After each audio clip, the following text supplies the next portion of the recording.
also prepare your boarding passes and passports ready for inspection by our staff.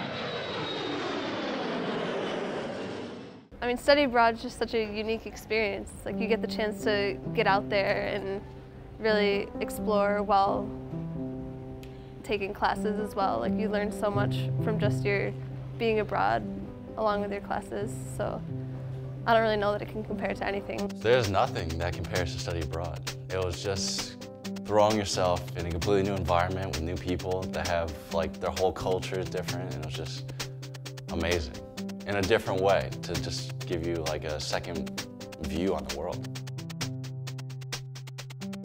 Well, considering I was in the semester after the summer, and over the summer you usually tend to lose track of what you learned, so going to France and having it being a refresher in the classes, it made it an easier transition to come back here.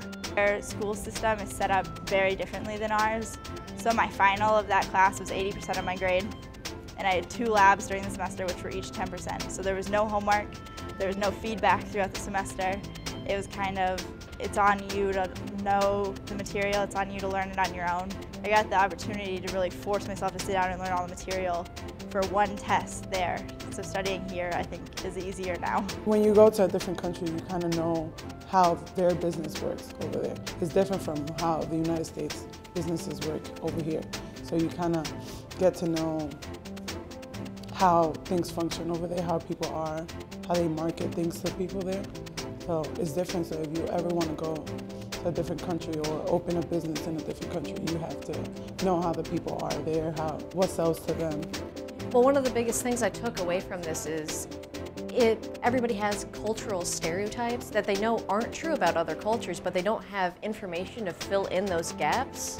So we'd have these jokes with people from other countries. So a lot of the time it was like, oh, you're America, of course you like things bigger and better, but they didn't really know anything else about American culture. So we got to fill in those gaps, and at the same time, all of these other cultural gaps were filled in for me. And so now I just have a huge wanderlust. I want to go all these places and really observe the cultures up close. At Clarkson, for some of our students, it represents the only time that they may be able to go abroad in their lifetime. So they'll spend up to 6 months studying, learning, and living in another culture. But for many of our students here at Clarkson, they'll go on to work at global companies. So studying abroad represents a small window into an excellent opportunity that will aid them not only now, but also in the future.